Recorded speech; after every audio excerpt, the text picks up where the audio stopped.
capítulo de número 16 do livro de Atos, podemos dizer que é um capítulo de transição.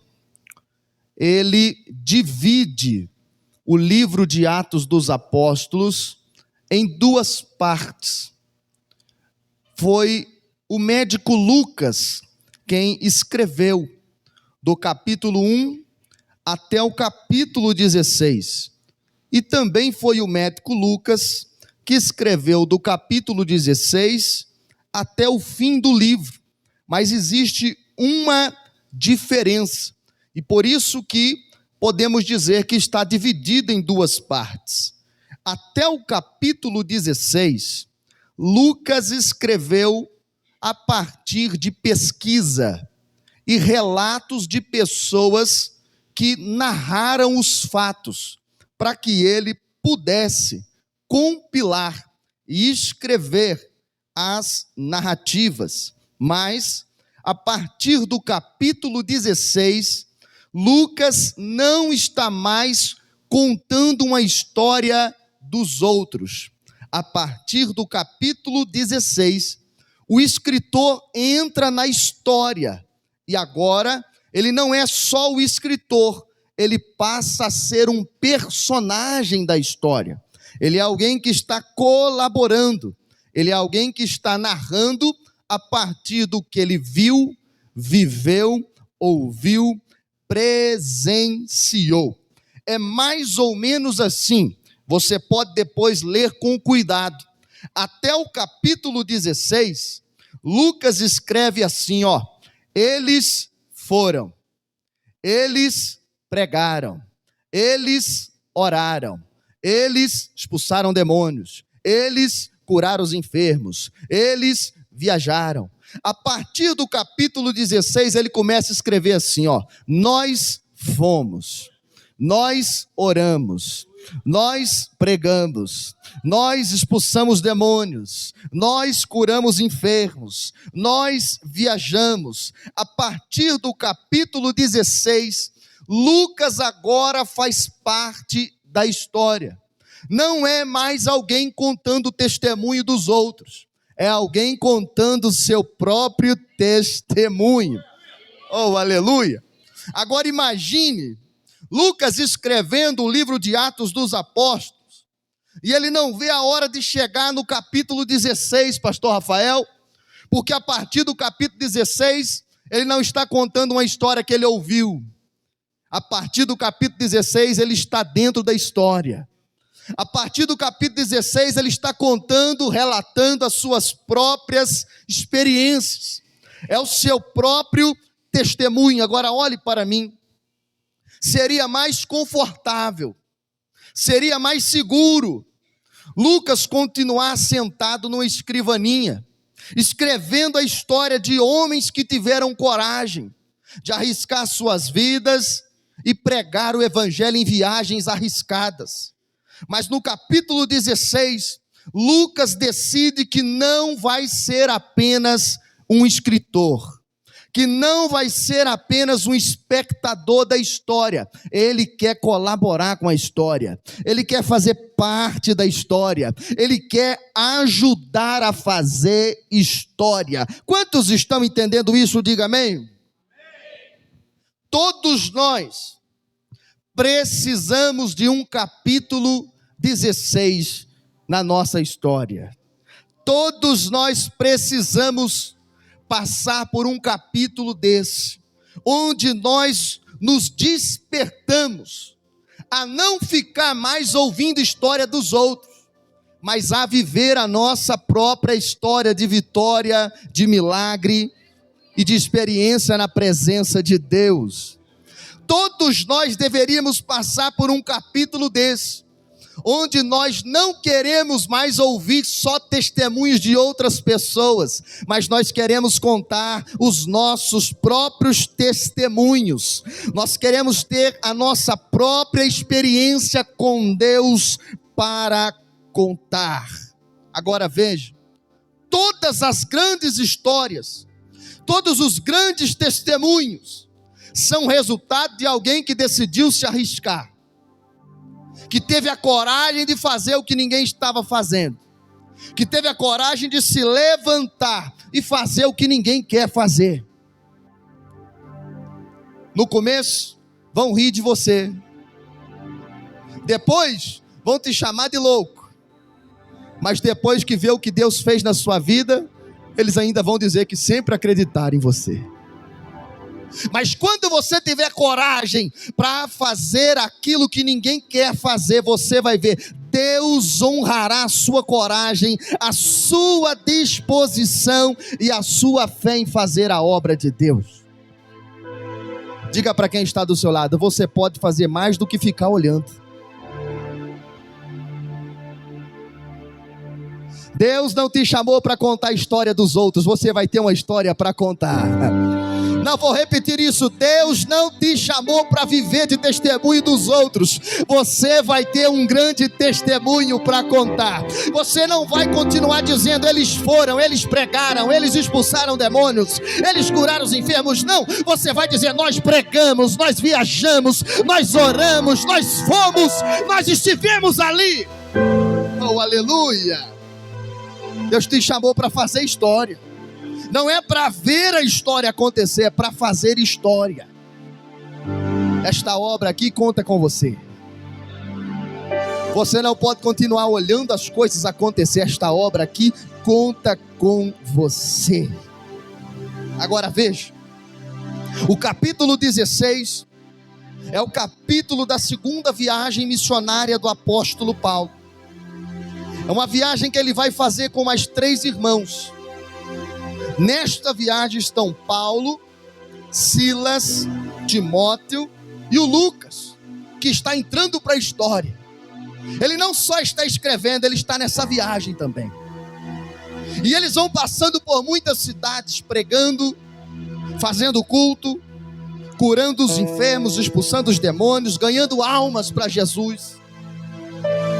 E eles chegaram em uma cidade que era difícil continuar da forma como eles vinham fazendo. Eles chegaram numa cidade chamada Filipos. E em Filipos não tinha templo. Em Filipos não tinha sinagoga. Não tinha um local apropriado para fazer culto, para se reunir, para cantar, para pregar, para fazer o que eles queriam fazer. Mas isto não era um problema para aqueles missionários. Porque a Bíblia diz que não tendo um lugar para fazer culto, eles vão para a beira do rio. E na beira do rio, esses 4 irmãos inauguraram os cultos na cidade de Filipe. Agora veja, esses homens tinham consciência de que culto não depende do lugar. Culto não depende de lugar, porque o que caracteriza o culto é a adoração do ser humano. Afinal de contas, as paredes não cantam, os instrumentos não tocam sozinhos, o microfone não prega. Quem faz o culto é gente como eu e como você. Oh, aleluia! Quem faz culto é o teu glória a Deus, o meu aleluia, a língua estranha do pastor, o louvor dos irmãos. Aqui quem faz o culto é você. Estas paredes não vão adorar. A adoração tem que sair e fluir de você. Tem alguém aqui para adorar ao nome de Jesus e fazer culto para Ele? Oh, aleluia! Quem faz culto é gente como eu e você. Agora veja isto. Algumas pessoas no tempo de Jesus pensavam que culto tinha a ver com lugar. A mulher samaritana chegou para Jesus e disse assim: Mestre, os judeus dizem que o lugar certo para fazer culto é lá em Jerusalém. Mas nós samaritanos dizemos que o lugar certo de fazer culto é aqui em Samaria, no Monte Gerizim. Então, se o Senhor é mestre, se o Senhor realmente pode tirar essa dúvida, me diga qual é o lugar certo de se fazer culto. Qual é o lugar apropriado em que Deus recebe a adoração? Qual é o lugar em que Deus ouve e Deus responde? É em Jerusalém como dizem os judeus, ou é em Samaria, como dizem os samaritanos? Aí Jesus vai dizer para ela: nenhum, nem outro. Mas a hora vem, e a hora chegada é, em que os verdadeiros adoradores adorarão ao Pai em espírito e em verdade, porque o Pai procura os tais que assim o adorem. Sabe o que Jesus está ensinando para ela? Mulher, não se apegue ao lugar. Culto não tem a ver com lugar. Está vindo a geração de adoradores aí, que eles não dependem de cidade, não dependem de lugar, não dependem de oportunidade. Eles adoram no templo, eles adoram na rua, eles adoram em casa, eles adoram no trabalho. Onde eles estiverem, ali haverá culto, porque haverá adoração. Oh, aleluia. Jesus não disse que dependendo do lugar ele estaria presente, que dependendo do acabamento do templo ele estaria presente, que dependendo da iluminação ou do som ele estaria presente. Jesus disse: onde houver 2 ou 3 reunidos em meu nome, eu estarei no meio deles. Deixa eu lhe dizer, Jesus está aqui só por sua causa. Jesus não está aqui porque gosta de Sorocaba ou do São Bento. Jesus está aqui porque você veio adorá-lo. Onde houver 2 ou 3 reunidos em meu nome. Tem alguém aqui no nome de Jesus? Levante a sua mão e glorifique ao nome de Jesus. Você está reunido no nome dele. Agora veja o que vai acontecer. Porque o culto acontecia na beira do rio, e na beira do rio Deus estava operando. Algumas mulheres ouviram a palavra. A irmã Lídia ouviu a palavra, se converteu, se batizou nas águas do rio. Ela levou aqueles missionários até a sua casa, eles pregaram para a família dela. Deus estava operando naquele culto na beira do rio. E tinha alguém que não estava satisfeito. Se tem alguém que odeia culto, é o diabo. O diabo não gosta de culto, irmãos. O diabo vai fazer de tudo para interromper teu culto, parar teu culto, calar tua voz.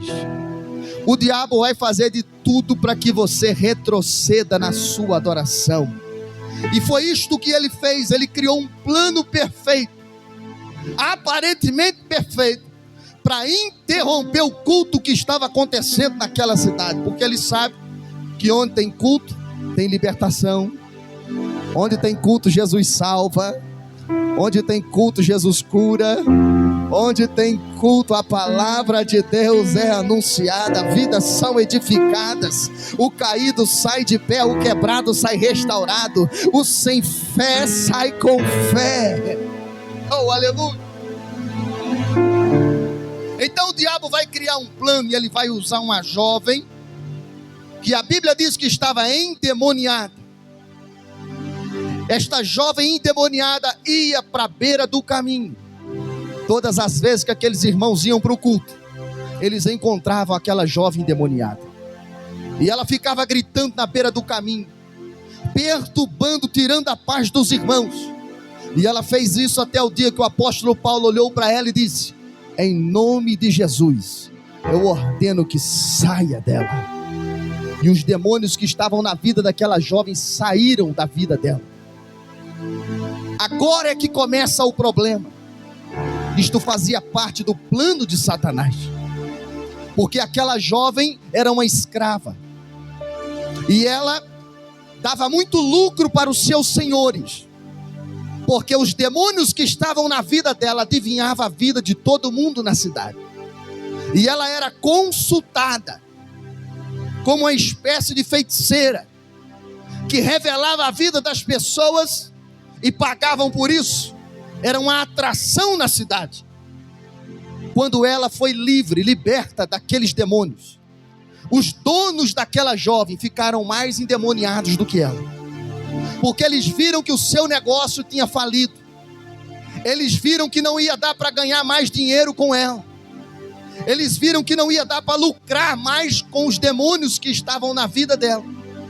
E eles saíram dali procurando quem foi que expulsou o demônio, procurando quem foi que expulsou os demônios, quem libertou aquela jovem. E os donos daquela moça, daquela jovem, vai encontrar, olhe para mim, vai encontrar, indo para o culto, Paulo e Silas. Então eles pegam Paulo e Silas no caminho para o culto. Imagine no dia de hoje, irmãos. Vamos usar aqui uma linguagem figurada. Imagine que Paulo estava de terno e gravata, com a Bíblia debaixo do braço. Vamos imaginar. Indo para o culto, cantando um hino, dizendo para Silas: hoje o culto vai ser maravilhoso. Hoje o culto vai ser uma bênção, Silas. Mas no meio do caminho, uma multidão de pessoas vai pegar eles, vai levar eles para a praça da cidade, e vão começar um motim ali, dizendo: esses homens aqui estão perturbando a ordem aqui da cidade, estão causando confusão aqui. Então eles começam a tirar a roupa deles, tira a roupa de Paulo, de Silas, amarra a mão deles no tronco e começa a chicotear eles, começa a bater com vara, e depois de espancar aqueles dois irmãos e deixar eles sangrando, levaram eles para a prisão da cidade. Quando chegaram na prisão da cidade, disseram para o carcereiro: coloca eles em segurança. O carcereiro nem sabia quem era, mas pensou: devem ser homens muito perigosos. Então levou eles para o calabouço da prisão. Não foi nem para a prisão normal, levou para o calabouço da prisão, um lugar sem janela, sem luz, um lugar úmido, fétido, um lugar quente, e prendeu aqueles dois irmãos ali, amarrando seus pés, suas mãos, passou a chave na porta e foi embora. É nesta hora, neste momento, tudo parecia indicar que o plano do diabo estava funcionando, porque ele conseguiu interromper o culto, ele conseguiu impedir que aqueles irmãos chegassem no culto, ele conseguiu impedir que eles chegassem ao local em que eles iam adorar a Deus. E agora eles estão presos, com o corpo todo marcado, sangrando. Quando de repente Silas olha para Paulo e diz: Paulo, nós estávamos indo para o culto, Timóteo e Lucas já devem estar lá esperando a gente, e agora a gente está aqui amarrado, preso, sangrando, sem roupa, ninguém nem sabe que a gente está aqui. E Paulo vai perguntar para Silas: e o que você quer, Silas? Eu quero saber se vai ter culto hoje.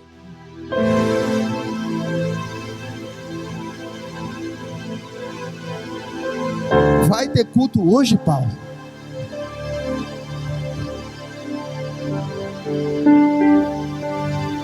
Vai ter culto sim, Silas. Nós nunca dependemos de lugar antes para fazer culto. A gente fazia culto na beira do rio, não vamos fazer aqui? Canta aquele hino que você gosta, mas canta bem alto. Sabe por quê, Silas? Aqui tem mais gente do que na beira do rio. Alguém vai ouvir o hino lá de cima. Aleluias. Você vai começar a cantar aquele hino, depois eu vou orar, depois a gente vai pregar, e alguém vai ouvir o culto aqui, alguém vai ser tocado aqui, Deus vai alcançar alguém aqui. Quando o diabo pensa que tinha acabado com o culto na cidade de Filipos, quando o diabo pensa que tinha acabado com o culto na beira do rio, os presos ouvem uma voz vindo lá de baixo, pastor. Eu quero cumprimentar a todos com a paz do nosso Senhor Jesus. Oh, de onde você estiver me ouvindo agora, nós estamos aqui no calabouço, e você é nosso convidado a participar deste culto agora. Oh, aleluia. E eles começaram.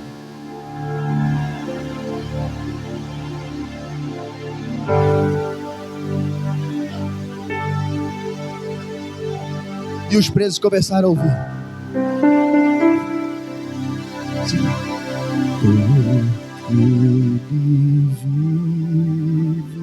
Mesmo tom. Posso crer. E os presos estão assim.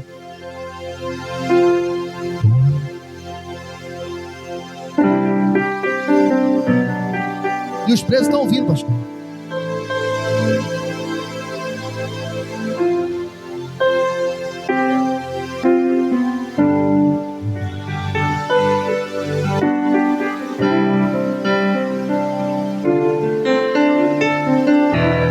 Você pode adorar.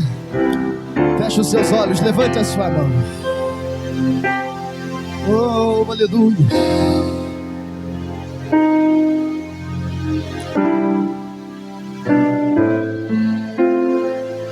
Eu vou te convidar a cantar mais uma vez. Se você pode, faz aí o teu melhor para Jesus agora. E diga: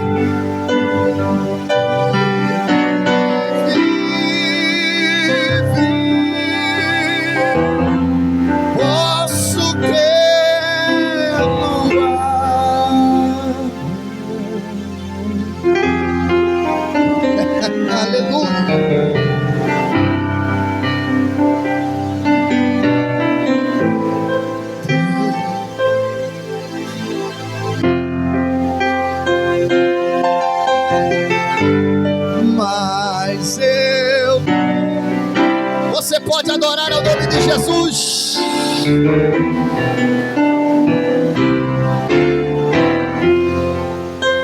Oh, aleluia.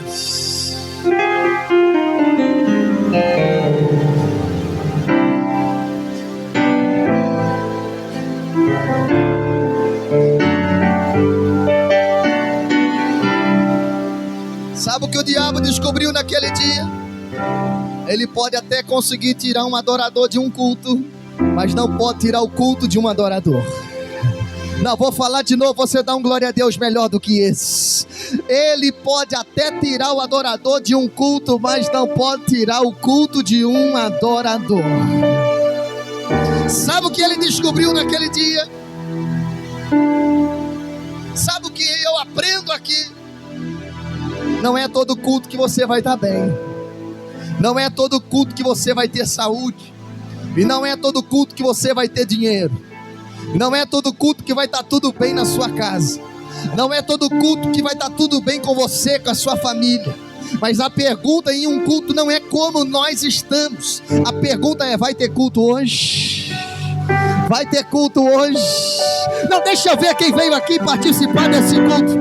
A pergunta é: vai ter culto hoje? Culto não depende de lugar e não depende das circunstâncias. Oh, aleluia. Seja no calabouço ou em um monte de cinzas, seja com as mãos presas, teve culto naquele dia. O que mais intriga o diabo é saber que o crente, mesmo sangrando, ainda canta. O crente sangrando ainda prega. Crente machucado ainda ora. Crente arrebentado ainda vem para a igreja e diz: eu não vou abrir mão do meu culto. Deus vai ser adorado na minha vida. Você pode levantar a tua mão e faz o barulho aí que o diabo não gosta. Adore o nome de Jesus de Nazaré. Está sangrando, mas está cantando. Está sangrando, mas está orando. Está sangrando, mas tem culto.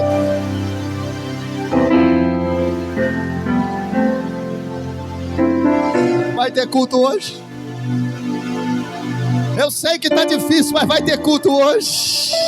Eu sei que você chegou aqui sangrando, arrebentado, mas vai ter culto hoje. Ai, ai, ai, pergunta para alguém: vai ter culto aí hoje? Tem culto hoje aí? Se ele tem... Por 30 segundos, cultue ao nome de Jesus aí, queridos. Abra a tua boca e enche esta casa de...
Veja, tudo que o diabo queria era parar aquele culto. Mas ele cometeu alguns erros. O seu plano não era perfeito, o diabo cometeu alguns erros.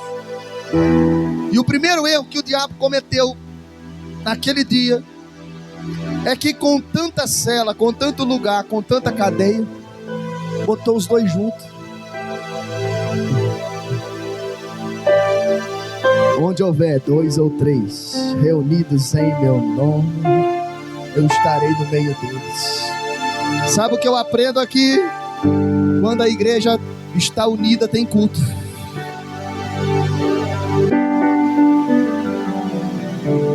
Cadeia não para culto, chicote não para culto, vara não para culto, humilhação não para culto. O que para culto é contenda, é divisão, é separação, é quando você está inimizado com teu irmão. Isto aí para culto, mas onde houver 2 ou 3 reunidos, unidos, o nome de Jesus é glorificado. O que para culto é gente separada, mas quando nós estamos juntos, o nome de Jesus é glorificado.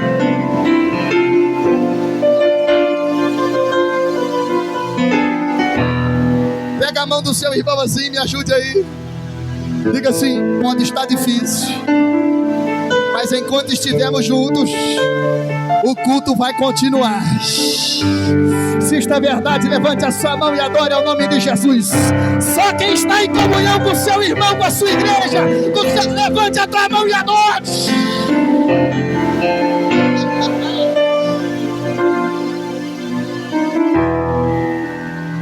É por isso que Jesus dizia assim: olha, se você tiver inimizade com o teu irmão, eu não quero teu culto. Jesus disse assim: se você tem algum problema com o teu irmão, não faça culto. Vai lá, conserta com ele, depois você presta seu culto. Deus não tem interesse em um culto de contenda. Deus não tem interesse em um culto onde os irmãos não estão em união.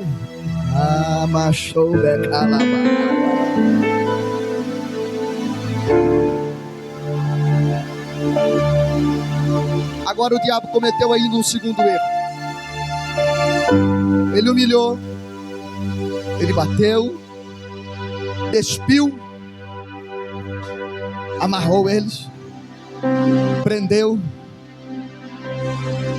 colocou no cárcere, amarrou os pés e as mãos. Pastor Rafael esqueceu a boca. Aí não tem jeito, irmãos, porque crente, ou você corta a cabeça deles, porque enquanto ele respirar, ele vai cumprir o que diz a palavra de Deus: tudo que tem fôlego, louve ao Senhor. Oh, aleluia! Deixa eu lhe dizer algo. Eu estou pregando para alguém aqui que o diabo fez de tudo para você não chegar aqui. Você chegou aqui se arrastando, sangrando, arrebentado. A vida te golpeou de todos os jeitos, de todas as maneiras. Você foi humilhado, envergonhado. Você chegou aqui destruído, mas o diabo vai ver que você ainda respira. E enquanto você respira, Deus é adorado na tua vida. Tudo que tem fôlego, louve ao Senhor. Esse quem está do teu lado aí, respira aí. Está respirando aí? Está respirando aí? Está respirando aí? Se você respira, então você pode prestar culto ao nome de Jesus. Você não precisa de mais nada, só respirar. Não é todos que tiverem oportunidade, todos que tiverem com o microfone. Não é, não. Tudo que tem.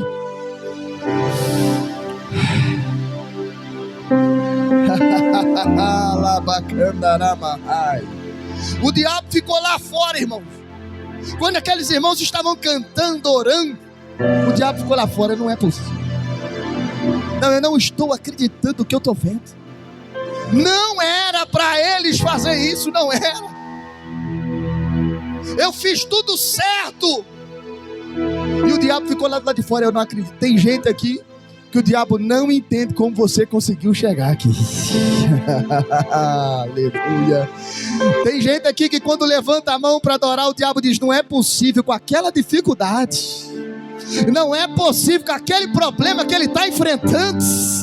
Não é possível, depois de tudo que aconteceu com ela, com ele, ele ainda vai na campanha, no São Bento. Não é possível, não era para ir, eu não estou entendendo.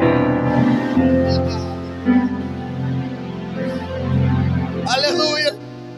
E a Bíblia diz que quase meia-noite, porque o culto foi virando vigília. Eles não tinham pressa para acabar o culto, não tinham para onde ir. Não é igual a gente não, a gente às vezes tem pressa para ir embora, né?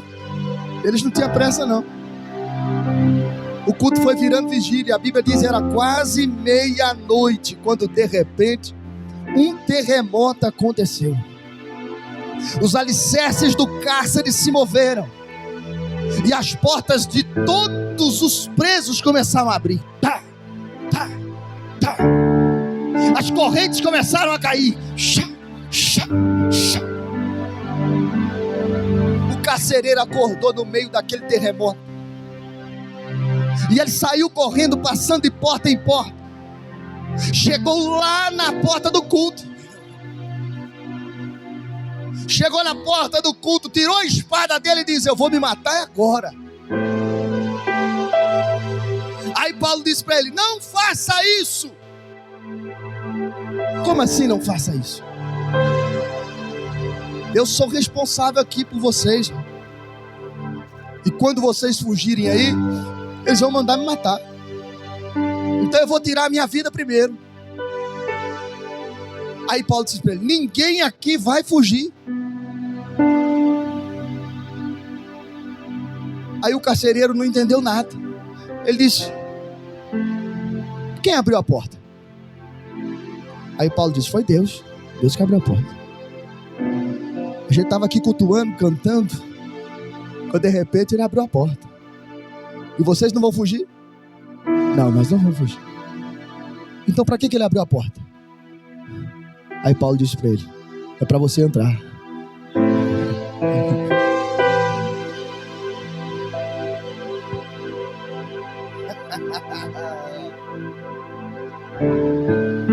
É para mim entrar? É para você entrar. Crê no Senhor Jesus e será salvo tu e a tua casa. A Bíblia diz que o carcereiro pulou para dentro, ajoelhado nos pés de Paulo e Silas, dizendo: eu quero Jesus, eu quero Jesus, eu quero Jesus. Ei, a porta está aberta aqui para salvar a casa de alguém, para salvar a família de alguém. Pula para dentro.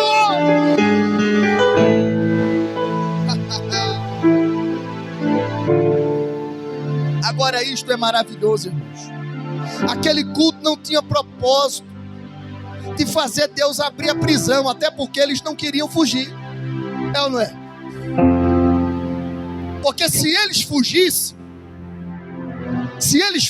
olhe para mim, se eles fugissem, tinha uma lógica eles cultuarem com um propósito de livramento, amém? Mas eles não quiseram fugir. Então o culto não era para abrir as portas. O culto não era para que eles fugissem. O culto não era para atrair um terremoto. Não era nada disso. Eles estavam cultuando porque eles queriam cultuar. Não é em busca de uma resposta.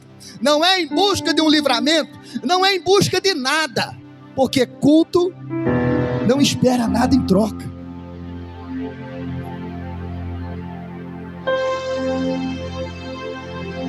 Sabe, às vezes a gente acostuma com o culto da barganha e pensa que por você levantar a mão, para você abrir a boca, Deus tem que fazer alguma coisa. Você pensa que Deus tem que te dar algo em troca. Culto não espera recompensa. Culto não tem a ver comigo, tem a ver com eles.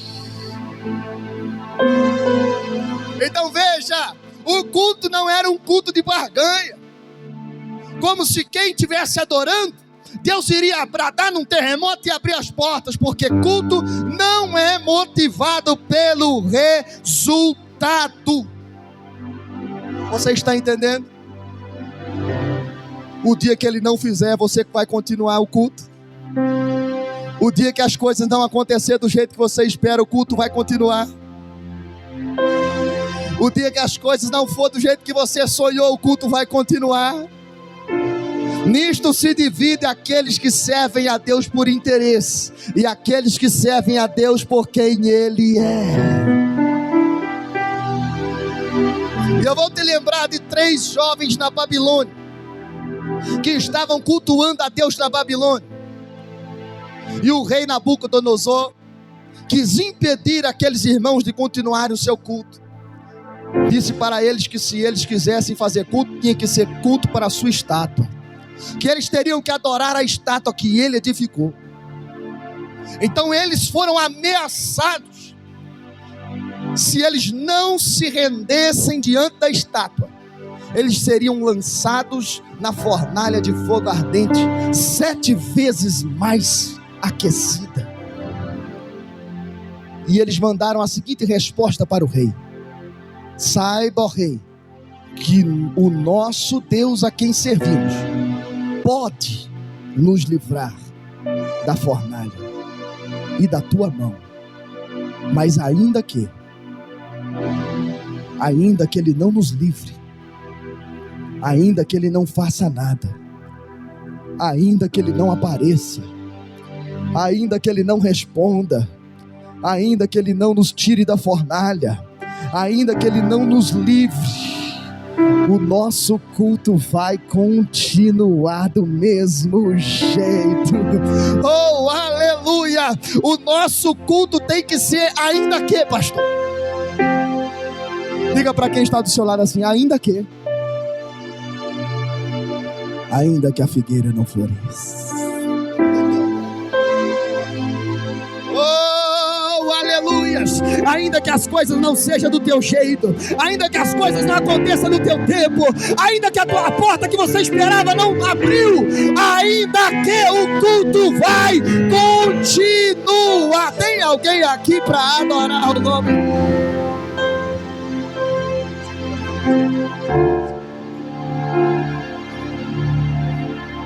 E eu me lembrei daquele que diz assim, nem sei se eu vou acertar o tom, faz um som. Ainda que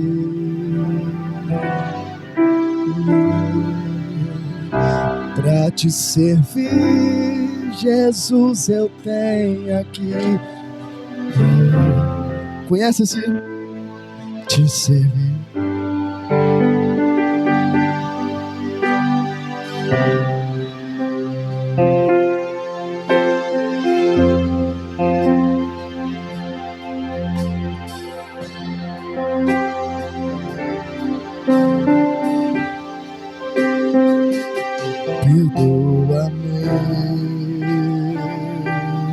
Porque às vezes não consigo nem. Você pode adorar o nome de Jesus.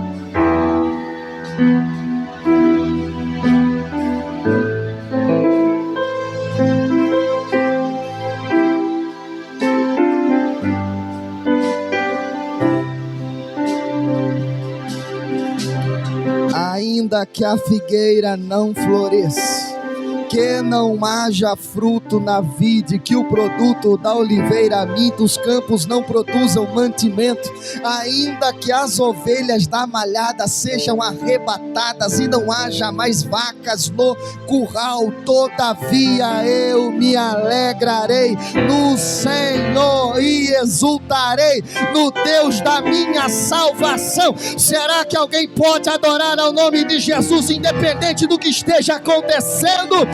Ei, levante a tua mão e glorifique o nome de Jesus de Nazaré. Adore, adore, adore, adore, adore, adore, adore. Eu quero deixar você adorar ao nome de Jesus agora. Enquanto você estiver adorando, algo vai acontecer. Eu não sei o que, mas as portas vão se abrir. Esse tipo de coisa acontece no meio do culto.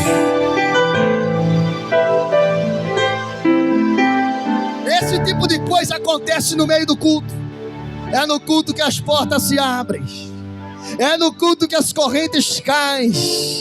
É no culto que o milagre acontece. É no culto que Deus opera, que Deus fala, que Deus responde.